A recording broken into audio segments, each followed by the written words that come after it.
Hello दोस्तों, नमस्कार। आपका यूनिक कंसेप्ट हब पर बहुत बहुत स्वागत। और आज की इस क्लास में हम लोग एमपी पुलिस और आईसीएआर इसके लिए प्रीवियस ईयर क्वेश्चन देखने वाले हैं, यानी मोस्ट इम्पोर्टेंट क्लास होने वाली है।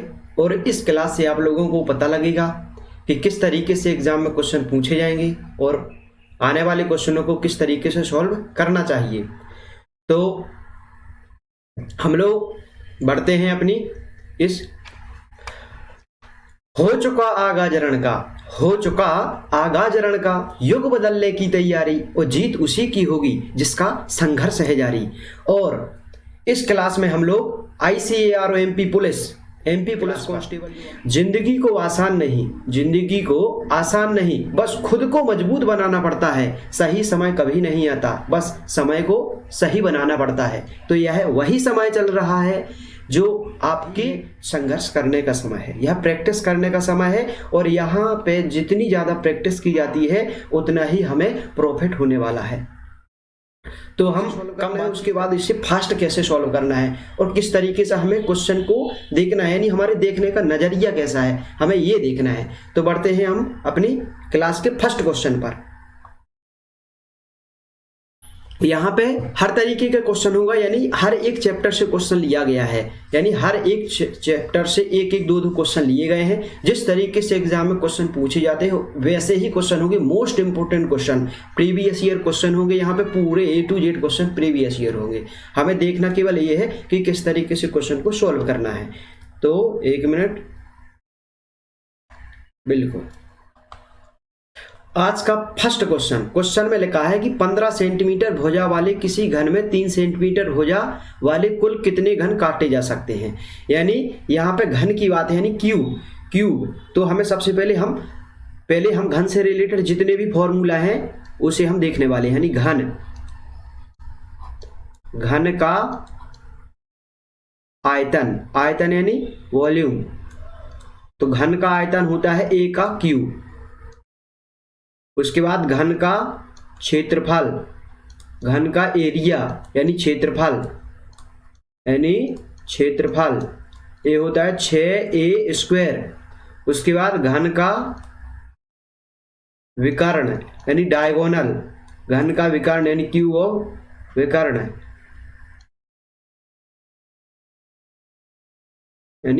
यानी डायगोनल। तो ये होता है √3A। ये तीन फॉर्मूला आपको लर्न करने ही होंगे इन क्वेश्चनों को सॉल्व करने के लिए। ये जो एग्जाम होते हैं, छोटे छोटे एग्जाम होते हैं एमपी पुलिस वगैरह, इसमें इस तरीके के क्वेश्चन पूछे जाते हैं। तो हमें ऐसे क्वेश्चनों में इस फॉर्मूले को लर्न करना ही रहेगा। तो सबसे पहले इस क्वेश्चन में लिखा है 15 सेंटीमीटर भुजा वाले किसी घन में से 3 सेंटीमीटर भुजा वाले कुल कितने घन काटे जा सकते हैं। यानी एक बड़ा सा घन में से 3 सेंटीमीटर, यानी एक बड़ा घन है, यानी एक बहुत बड़ा घन है ये। और इस बड़े घन की जो त्रिज्या है यानी भुजा है वो कितनी है 15 सेंटीमीटर। और जो एक छोटा सा है, देखो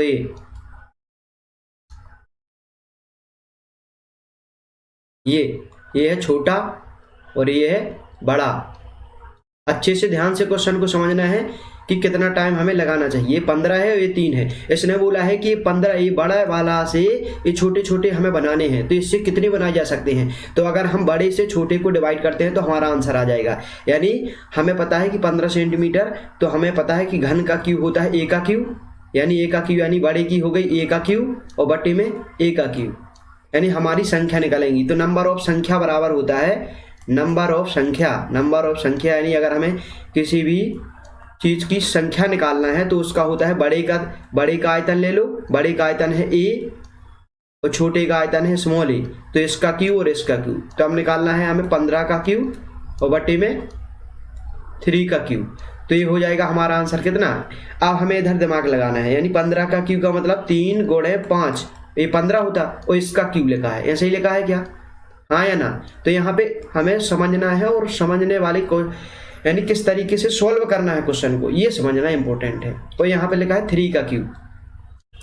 तो हम क्या करेंगे, देखो ये 3 का क्यूब है, A3 का क्यूब से A3 का क्यूब, यानी इसका मतलब है 3 गुणे 5 यानी 3 गुणे 5 के ऊपर 3 की पावर का मतलब होता है 3 की पावर 3 और 5 की पावर 3 बटे में 3 की पावर 3। तो ये से ये कट गया यानी ये कैंसिल हो जाएगा, तो हमारा आंसर आ जाएगा 125। स्पीड से एक बार हम देख लेते हैं कि स्पीड से कैसे करेंगे। इसमें बोला है कि सबसे सबसे बड़ा घन है उसका 15 सेंटीमीटर है, तो बड़े घन की जो भुजा है वो 15 सेंटीमीटर है और छोटे घन की भुजा है 3 सेंटीमीटर है। तो बड़े से हम छोटे को निकालना है, यानी कितने घन छोटे छोटे बनाए जा सकते हैं। तो हमें बड़े घन से अगर छोटे घनों की संख्या निकालना है यानी n संख्या निकालना है, तो उसके बड़े का आयतन यानी 15 का आयतन में से यानी 15 का क्यूब में से हम 3 का क्यूब को अगर डिवाइड करते हैं तो हमारा आंसर 125 आ जाएगा। 15 का क्यूब हमने लिखा था 5 गुणे 3, 5 गुणे 3 के ऊपर 3 की घात और अपॉन में 3 के ऊपर 3 की घात। तो यहाँ पे लिखा हुआ है 5 के ऊपर 3 की घात और 3 के ऊपर 3 की घात बटे में 3 के ऊपर 3 की घात, ये कैंसिल हो जाएगा। हमारे पास 5 का क्यूब यानी 5 का क्यूब कितना होता है 125 होता है, जो घन होता है, ये याद होना चाहिए। अब बढ़ते हैं नेक्स्ट क्वेश्चन की ओर। अभी ये क्वेश्चन ऐसे होते हैं, हमें सबसे पहले तो पता होना चाहिए फॉर्मूला।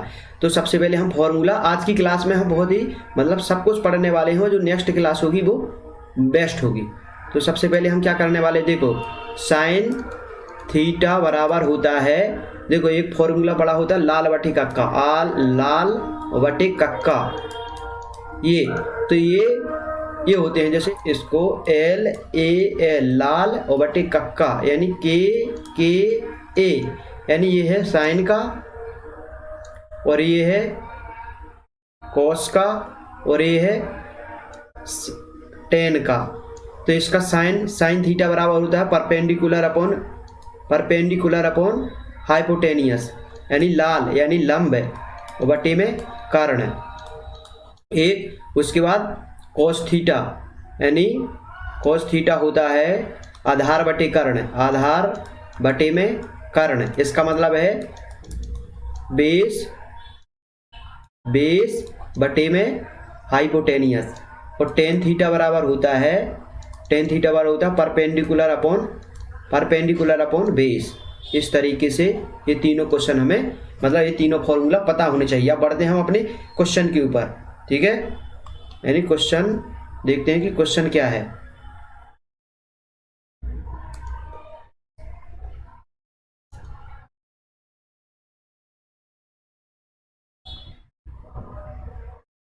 क्वेश्चन है कि साइन थीटा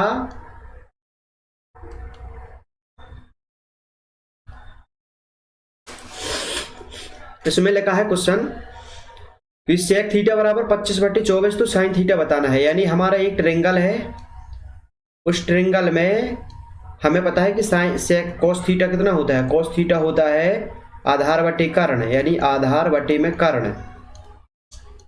तो कॉस थीटा उल्टा होता है यानी सेक थीटा हो जाएगा, सेक थीटा का उल्टा कॉस थीटा होता है यानी कर्ण बटे में आधार, ये होता है। इसका मतलब है कि कर्ण हमारा कितना है 25 यानी हो जाएगा हमारा 25 और आधार कितना हो जाएगा 24।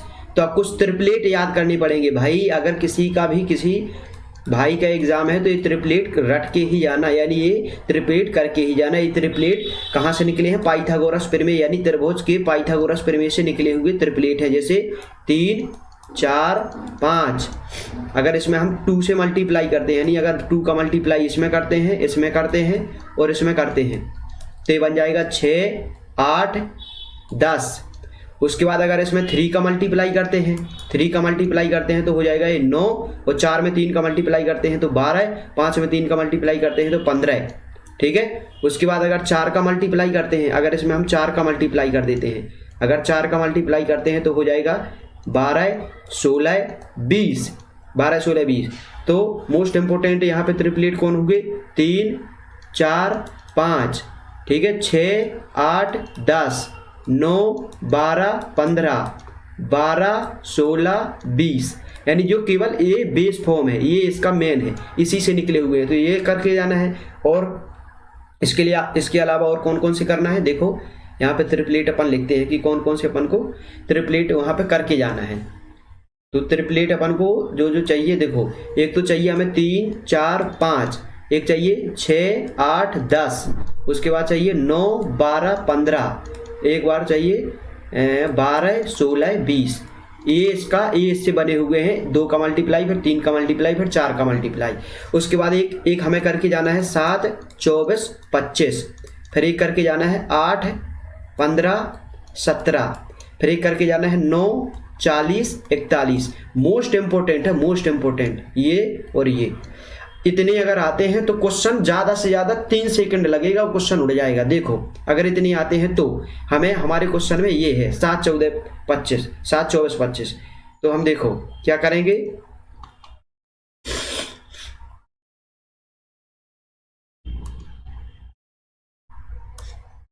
देखो यहाँ पे लिखा हुआ है। देखो अब हम अपने क्वेश्चन को सॉल्व करेंगे, किस तरीके से हमें क्वेश्चन सॉल्व करने हैं। देखो क्वेश्चन में लिखा है कि ये यहाँ पे जो सेक है वो आधार बटे कर्ण लिखा है, यानी आधार कितना है, नहीं हमारा जो कॉस होता है आधार बटे कर्ण, आधार बटे कर्ण। शॉर्ट लिखना पड़ेगा, सी का मतलब कॉस, एस का मतलब साइन, टी का मतलब टेन, तो सी का मतलब कॉस और ए का मतलब आधार और के का मतलब कर्ण। यानी आधार कितना है हमारा, आधार, यानी अब हमें सेक का निकालना है, यानी सेक बराबर होता है कर्ण बटे आधार। तो कर्ण कितना है हमारा 25, आधार कितना है हमारा 24। हमें पता है 7, 24, 25 होता है, 7, 24, 25, यानी ये होगा हमारा कितना 7। ठीक है, अगर इतना लिख लिया तो इतने में क्वेश्चन सॉल्व हो गया, क्योंकि हमें पता है कि साइन थीटा बराबर होता है एल यानी लंब बटे कर्ण, यानी जो नीचे होगा वो 25 होगा, यानी कर्ण कितना है 25 है, तो नीचे 25 किसमें, इसमें नहीं है। ठीक है, इसमें नहीं है, तो हमारा आंसर या तो ये वाला आंसर है हमारा या ये वाला आंसर है। तो हमने देखा कि 25 दोनों में। हमें देखना है कि हमारा जो साइन थीटा होता है लंब बटे कर्ण, यानी परपेंडिकुलर अपॉन हाइपोटेन्यूज। परपेंडिकुलर कितना है हमारा 7, 7 किसमें है, इसमें है, इसमें तो 24 है। जी आंसर नहीं है हमारा, जी आंसर हो गया। सॉल्व करना ही नहीं है उसमें, तुरंत फास्ट आंसर कर देना है। अगर किसी भी भाई को ट्रिपलेट याद नहीं रहते हैं तो क्या करना है, अगर ट्रिपलेट याद नहीं है तो उसके लिए भाई ट्रिपलेट अगर याद कर लोगे तो ज़्यादा बेस्ट है। ये 25 हमारा, ये 24 है, हमें निकालना है ये, हमें ये फाइंड करना है। तो इसके लिए क्या है, तो वो तुमने पढ़ा होगा, एक कर्ण का स्क्वायर बराबर, कर्ण का स्क्वायर बराबर आधार का स्क्वायर और प्लस में लंब का स्क्वायर, प्लस में लंब का स्क्वायर। तो कर्ण कितना है हमारा, कर्ण है हमारा 25, यानी 25 का स्क्वायर, और आधार का स्क्वायर हमारा है 24 का स्क्वायर, प्लस में लंब का स्क्वायर। हमें यानी ये फाइंड करना है, इसका स्क्वायर फाइंड करना है। तो हमें पता है 625 होता है और 24 का ये 576 होता है, और ये हमें फाइंड करना है। तो अगर हम इसको इससे माइनस करते हैं, अगर इसको इससे माइनस करते हैं तो हमारा आ जाएगा 49, और ये हमारा, ये हमें फाइंड करना है इसका स्क्वायर।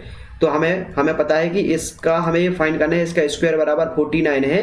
तो हमें दोनों का क्या करना पड़ेगा, रूट करना पड़ेगा, इसका भी रूट और इसका भी रूट। तो इसका रूट यानी ये हमारा बाहर आ जाएगा। रूट का मतलब होता है, एक रूट की वैल्यू होता है 1/2, 1/2। तो ये 2 से 2 कैंसिल हो जाएगा, यहाँ पर 7 का स्क्वायर हो जाएगा, तो ये 1/2 होती है रूट की वैल्यू, तो ये 2 से 2 कैंसिल हो जाएगा, यानी हमारी क्वेश्चन मार्क की वैल्यू 7 निकलेगी। यानी इस तरीके से हमें तब तक 7 निकालना है, तो हमारा टाइम लगेगा। तो हमें फिर तब हम यहाँ पे लिखेंगे कि हमारा 7 है, उसके बाद क्वेश्चन सॉल्व होगा। तो ज़्यादा बेस्ट है कि अगर ट्रिपलेट, क्योंकि ये अगर ये क्वेश्चन आएंगे तो हमेशा ट्रिपलेट बेस्ड रहेंगे, हमेशा ट्रिपलेट बेस्ड ही रहेंगे। यहाँ पे ट्रिपलेट ही करना पड़ेगा तुम्हें, अगर सही तरीके से अगर स्पीड से करना है तो ज़्यादा बेस्ट है कि ट्रिपलेट याद कर लो, 2-3 बार प्रैक्टिस करना, आराम से याद हो जाएंगे। समझना जिस तरीके से समझा है ट्रिपलेट बनाना। ओके, बढ़ते हैं नेक्स्ट क्वेश्चन की ओर। साधारण ब्याज पर कोई धन 12 वर्ष में 2 गुना हो जाता है। यानी हमने देखा कि हमारा 1 रुपया था और वो 2 गुना हो जाता है 12 वर्ष में, यानी कितना हो गया 2 गुना, यानी 2 रुपया हो गया। तो हमें ब्याज कितना मिला, हमें ब्याज मिला 1 रुपया, हमें ब्याज कितना मिला 1 रुपया, यानी हमें 1 रुपया एसआई मिली। देखो जी हमारा एसआई निकला है, एसआई कितना निकला, यानी साधारण ब्याज, सिंपल इंटरेस्ट, यानी कितना निकला 1। तो 1 अगर हमें ब्याज मिला, लेकिन कितने पे मिला, हमेशा जितने पे मिलता है, यानी जो प्रारंभिक वैल्यू होती है वो हमेशा नीचे रखते हैं, यानी जो हमारा मूलधन है, मूलधन हमारा कितना है 1 रुपया, और हमें निकालना है कि हमें टोटल इंटरेस्ट, यानी इंटरेस्ट कितनी परसेंटेज निकला है, तो ये 100 हो गया। तो हमें जो एसआई मिला वो कितना मिला, हमें 100% मिला, हमें जो एसआई मिला वो कितनी परसेंट मिला, 100%। बस अब एक रामबाण सॉल्यूशन, यानी एक रामबाण कंसेप्ट होता है, वो होता है एसआई बराबर, याद रख लेना, एसआई बराबर होता है R गुणे टी प्रतिशत यानी परसेंटेज। ये अगर ये याद है तो पूरा ऐसा ही सॉल्व हो सकता है इस वाले फॉर्मूले से। यानी ऐसा ही बराबर होता है रेट गुणे टी और परसेंटेज। हमें पता है कि हमें क्या फाइंड करना है, हमें फाइंड करना है दर यानी रेट। तो ऐसा ही हमारा कितना निकला है 100%। तो 100%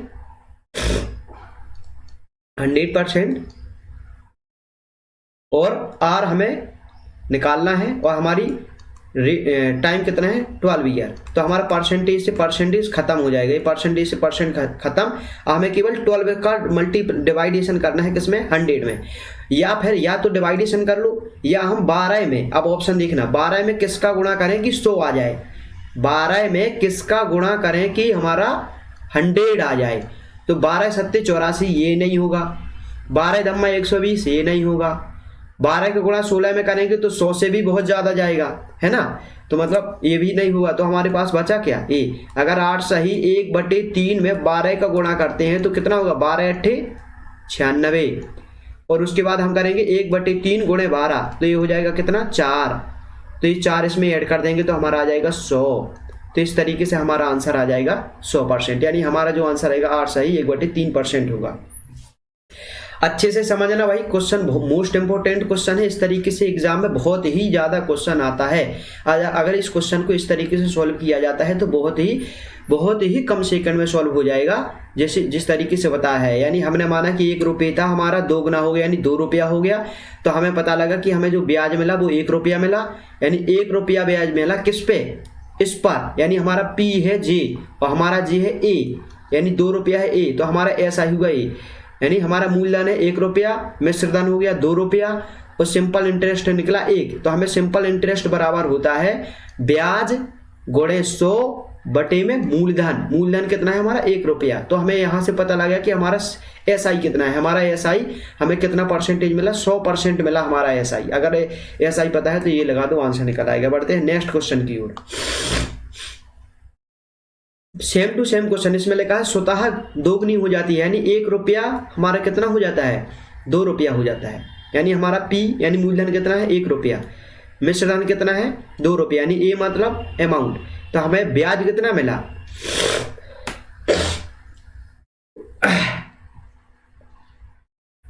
तो हमें ब्याज मिला 1 रुपया। 1 रुपया मिला किस पर 1 रुपया पर मिला। तो कितना परसेंटेज मिल गया 1 रुपया पे 1 रुपया ब्याज मिला, यानी हमें कितना मिल गया 100% ब्याज मिला। कितना मिला 100% ब्याज। और हमें पता है कि हमारा एसआई बराबर होता है आर गुणे टी प्रतिशत। तो एसआई हमारा कितना है 100%। एसआई कितना है 100%। और आर कितना है आर हमारा कितना है आर है हमारा, हमें ये फाइंड करना है आर। और टाइम है हमारा कितना 8%। बस हो गया सॉल्व। परसेंटेज लगा था तो परसेंटेज से परसेंटेज खत्म। लो अब 8 का कितने में गुणा करें कि 100 आ जाए।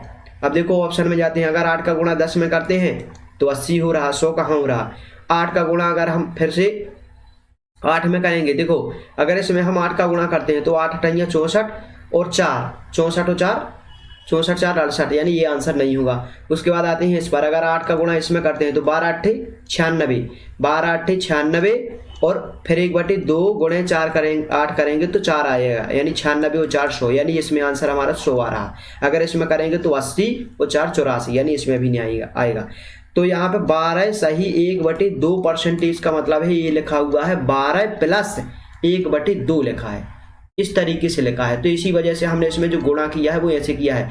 सबसे पहले 12 का गुणा 8 का गुणा 12 में किया तो हो गया 96 प्लस 1/2 का गुणा 8 में किया तो आ जाएगा 4 और इस तरीके से 100। तो ये है, इस तरीके से सोचो। इस तरीके से क्वेश्चन बहुत फास्ट सॉल्व होगा, लिखना कम पड़ेगा और क्वेश्चन ज्यादा जल्दी सॉल्व होगा। ठीक है, अब बढ़ते हैं नेक्स्ट क्वेश्चन पर।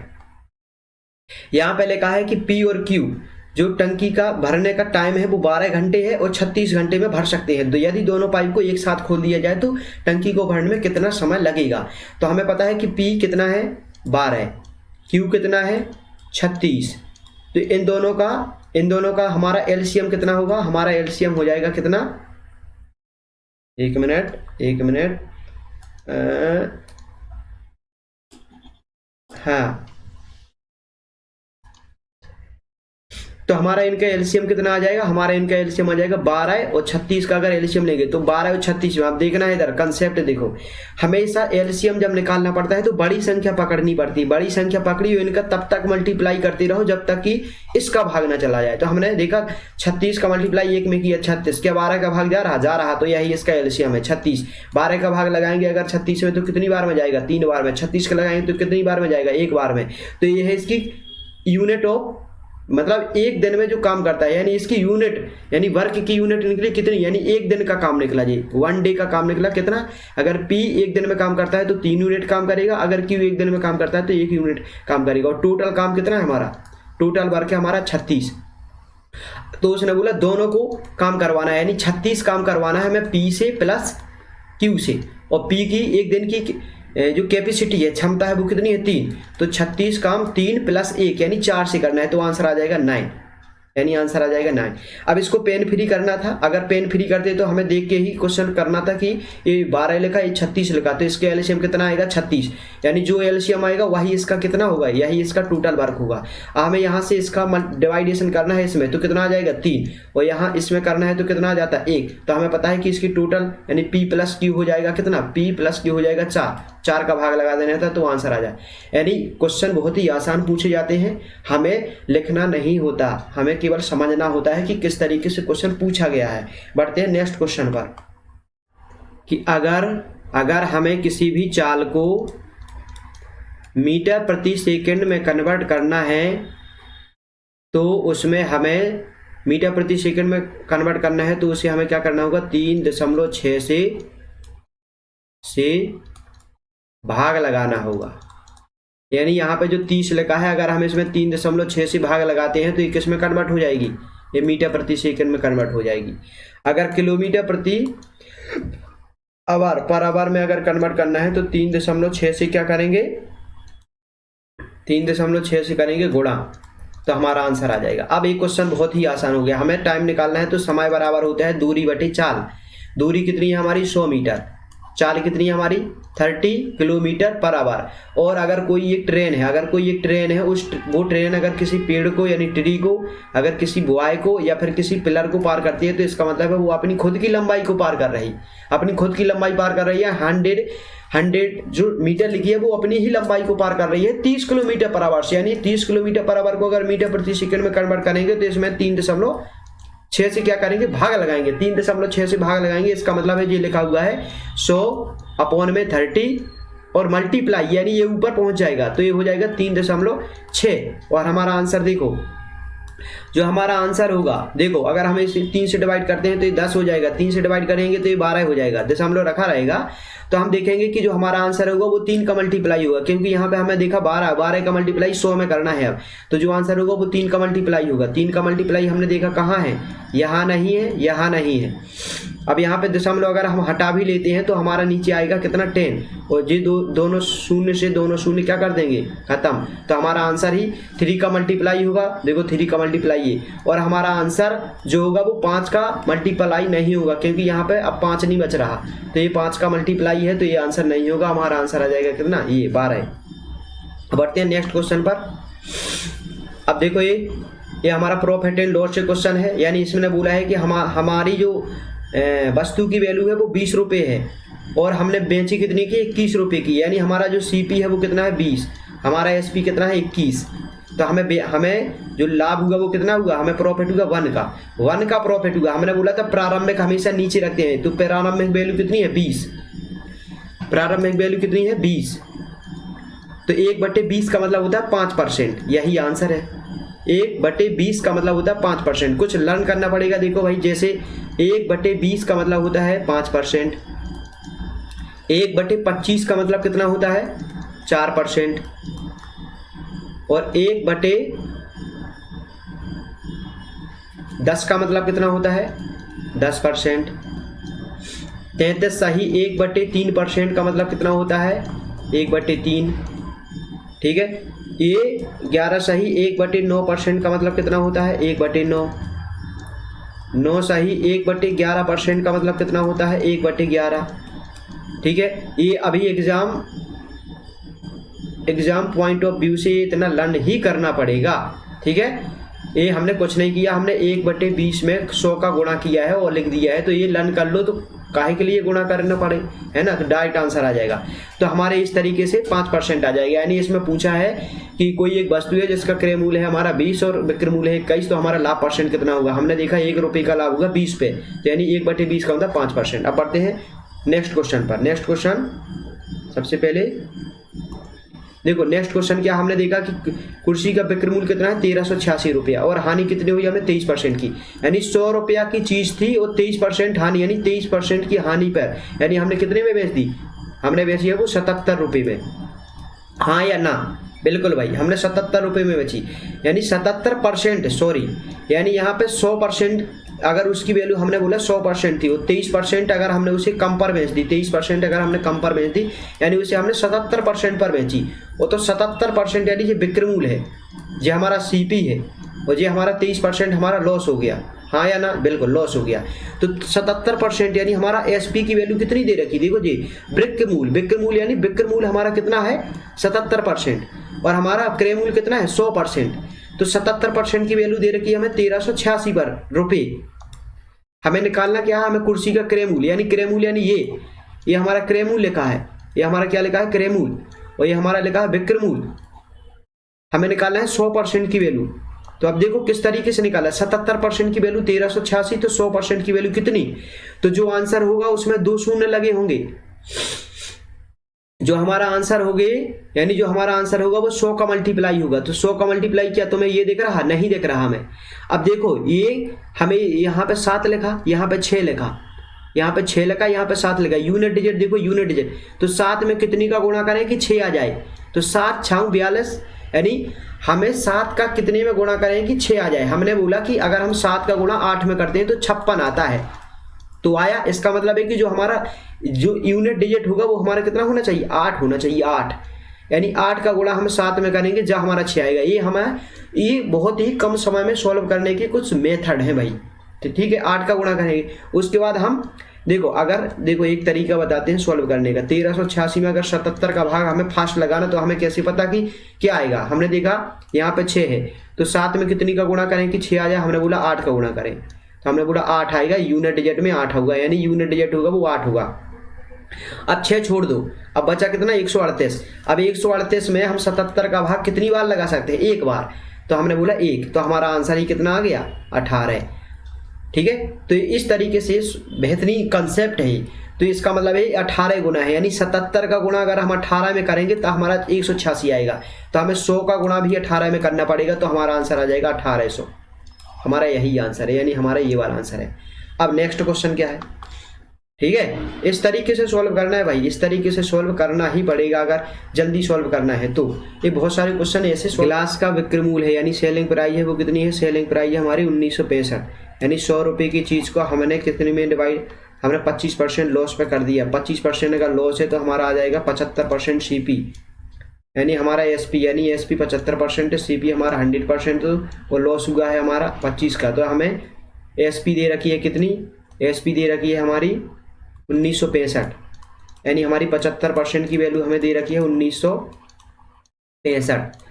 अब हम अगर क्रय मूल्य निकाल लेते हैं, यानी क्रय मूल्य हमें निकालना है 100% की वैल्यू, 100% की वैल्यू निकालनी है, तो हमें ऐसे अगर हम 15 से डिवाइड करते हैं तो यहाँ पे 5 आएगा, और अगर इसे 15 से डिवाइड करते हैं तो 1, 15 बन जाए 15, यानी 15, एकम 15, बचा कितना 4, तो 15 थी 45, और 15 एकम 15। अब इसे यानी 5 की वैल्यू हमारी कितनी हो गई हमारी 131, तो 5 में कितनी का गुणा करें कि 100 आ जाए 20 का।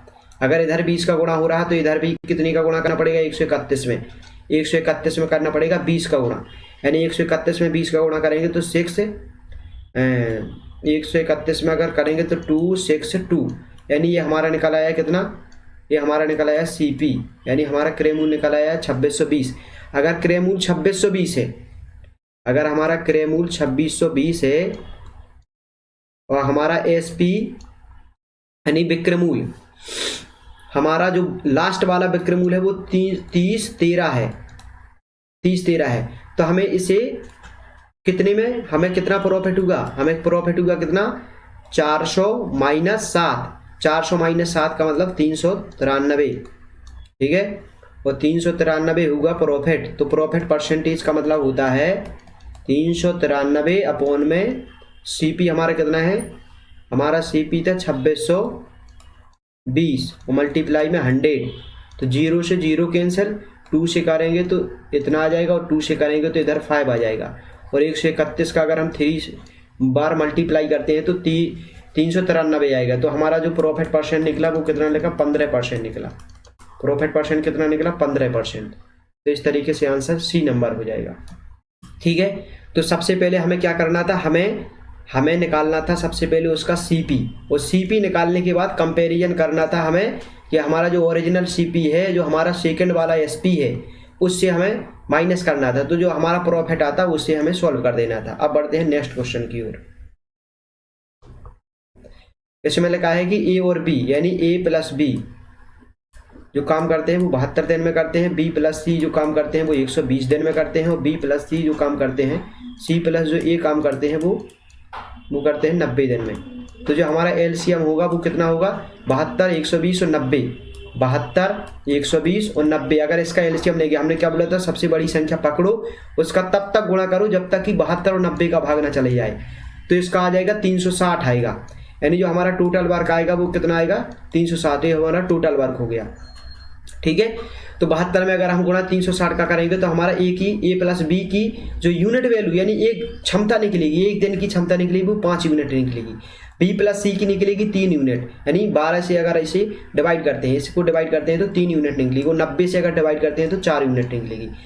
अब हमें पता है कि ए प्लस बी प्लस सी अगर हम इसे जोड़ते हैं, यानी इसको जोड़ते हैं तो 2 ए मिलेंगे, 2 बी मिलेंगे, 2 सी मिलेंगे, हाँ या ना, बिल्कुल।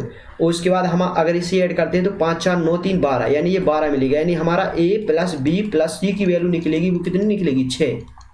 हमें निकालना क्या है, ए अकेला कितनी देर में उस काम को कंप्लीट करेगा। अगर हमें ए निकालना है तो हमें हटाना क्या पड़ेगा, बी और सी, और बी और सी की एक दिन का काम कितना है, 3। इसका मतलब हमें अगर हमारा एक दिन का काम इसका 3 है और 6 में से 3 चला जाएगा तो ए की वैल्यू कितनी निकलेगी, 3।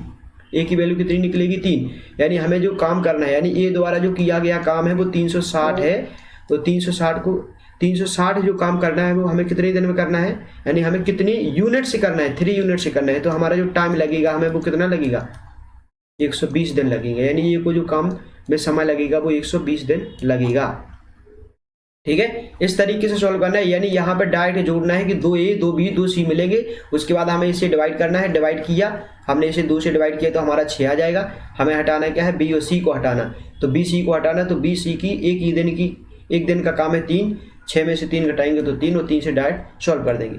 पेन फ्री भी इसे कैसे करेंगे, पेन फ्री किस तरीके से इसे सॉल्व किया जा सकता है।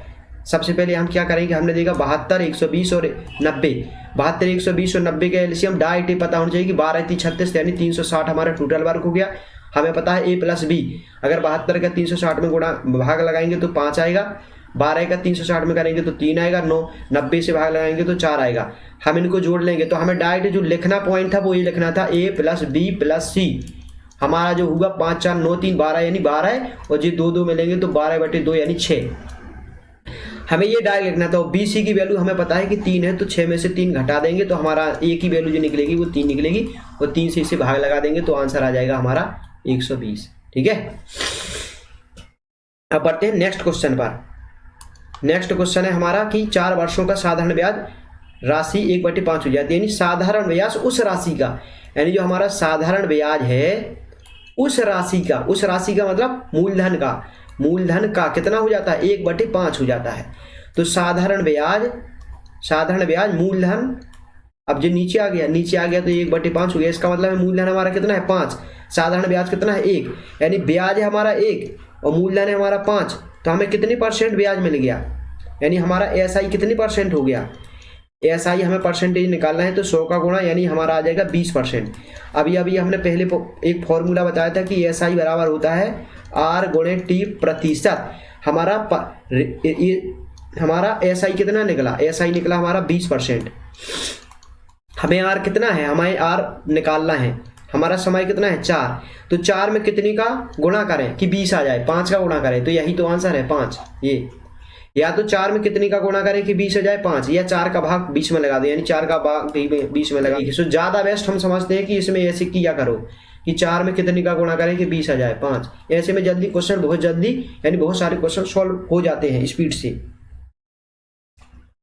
यहाँ पे लिखा है कि 2 घनों का आयतन, अभी अभी हमने बताया था कि घनों का जो आयतन होता है वो होता है A का क्यूब। घनों का जो आयतन यानी वॉल्यूम होता है वो A का क्यूब होता है।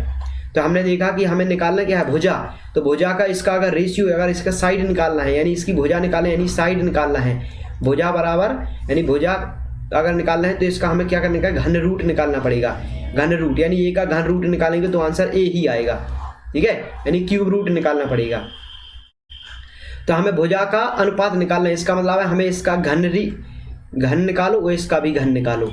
तो हमें पता है कि अगर 27 अंदर लिखा होगा, अगर इसका हमें क्यूब रूट निकालना है तो इसका आ जाएगा 3, क्योंकि 27 इसका मतलब है कि 3 के ऊपर 3 की पावर, और 3 के ऊपर 3 की पावर इसका मतलब है कि यहाँ पे इसका मतलब होता है 1/3, और अभी अभी हमने बताया था रूट का मतलब होता है 1/2। इसका मतलब यानी घन रूट यानी 1/3, यानी 3 के ऊपर 3 की पावर, यानी इसका मतलब है 1/3, यानी 3 से 3 कैंसिल हो जाएगा। तो हमारा ये आंसर आ जाने वाला था, यानी तुरंत, यानी बिना सॉल्व किए हुए 3:1। 3:1 कहाँ लिखा, इधर लिखा ये, यानी केवल यहाँ पे अगर फॉर्मूला आता है उसके बाद समझ है, यानी रूट का मतलब 1/2, घन रूट का मतलब 1/3, इसका मतलब 1/3, और अगर यहाँ पे 4 लिखा होता तो इसका मतलब है 1/4, और सॉल्व हो जाता। बढ़ते हैं नेक्स्ट क्वेश्चन पर। घन का विकर्ण कितना है, घन का विकर्ण यानी घन का जो विकर्ण है, घन का विकर्ण यानी डायगोनल, वो कितना है, √12। अब हमें पता है घन का जो विकर्ण होता है वो √3a होता है। √3a बराबर हमारा कितना है, हमारे 12 है, 12 लिखा। अगर हम इसको इससे डिवाइड करते हैं तो ये कितना आ जाएगा, ये आ जाएगा, इसको इससे डिवाइड करेंगे तो √4 का मतलब a की वैल्यू कितनी आ जाएगी, a की वैल्यू आ जाएगी हमारी 2। हमें निकालना है क्या है, आयतन, यानी हमारा घन का आयतन है क्यूब का वॉल्यूम यानी घन का आयतन बराबर होता है A का क्यूब, तो 2 का क्यूब, यानी 2 का क्यूब बराबर कितना होता है 8, यानी ये आंसर हो जाएगा। यानी इस तरीके से क्वेश्चन आते हैं, केवल फॉर्मूला बेस्ड, समझ बेस्ड है ना। इस तरीके से क्वेश्चन हो गए फिनिश। तो आज की क्लास यहीं पे समाप्त की जाती है। अगर क्लास ठीक ठाक लगी हो तो देख लेना अपने हिसाब से, और अब जो नेक्स्ट क्लास आएगी वो प्रैक्टिस सेट ही होगा, यानी 8 जनवरी से होंगे MP पुलिस के एग्ज़ाम, तो उसका ही प्रीवियस ईयर का पेपर होगा। पहले मैथ फिर रीजनिंग, किस तरीके से क्वेश्चन को अपन को समझना है और सॉल्व करना है, किस क्वेश्चन को स्किप करना है, यानी कौन सा क्वेश्चन हमें छोड़ना चाहिए एग्जाम में, कौन सा क्वेश्चन नहीं छोड़ना है। यानी क्वेश्चन देख करके ही हमें पता लगाना है कि इस क्वेश्चन में कितना समय लगेगा, इस क्वेश्चन को किस तरीके से सॉल्व करना है, ऑप्शन पकड़ के कैसे इसे देखेंगे, किस तरीके से ऑप्शन एलिमिनेट करेंगे, हमें ये देखना है।